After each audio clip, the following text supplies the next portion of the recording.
When we start a new part, we have three fundamental planes and an origin as our starting point to build our new part upon. None of these can be deleted or modified. Therefore, if we use these to mate parts together, we have an unbreakable mate that are easy for the computer to solve and provide automatic centering.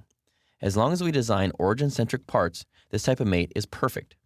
There are a few things we can do to make creating these types of mates easier. We're going to start by viewing the planes that we want to be used in the mate pair. I've got two components here that I want to mate together, and notice there's no flat surfaces to easily mate, so that causes a little bit of a problem. My first mate I want to do is click on Mate, choose the top of this part here and the bottom of that part there, so those are mated together.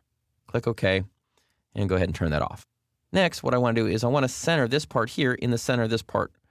However, notice there's no faces to easily mate, so what are we going to do? First things first, what I want to do is I want to turn on those planes so I can see them. So go up here to View and make sure I have planes turned on. Now I can view the planes.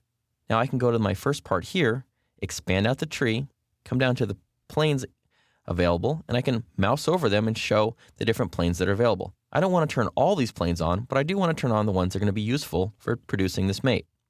So the front plane, that looks useful. Let's go ahead and turn that on. The top plane, not so much, but the right plane for sure. Show that plane. So notice those stay active in the view window. And you can tell a plane's active by looking at the icon. It's a colored in icon versus just the grayed out one. Let's do the same thing for the cone. Come down here, the front plane, that looks good. Top plane, not really. And the right plane, again, looks good. Now it makes it really easy to mate these two components together. Come up to Mate. I'm going to choose the front plane of this one to mate with the front plane of that one. They just slide together. The right plane of this item and the right plane over here, and again, they just slide together. The great thing about this mate is it takes a little extra preparation, but it's an unbreakable mate. Those fundamental planes are in both of the parts right from the beginning. I can delete the entire part and the mate will still be there and it'll be just fine. So use these. It's very easy for the computer to solve these type of mates because it's using a foundational plane that's there from the very beginning.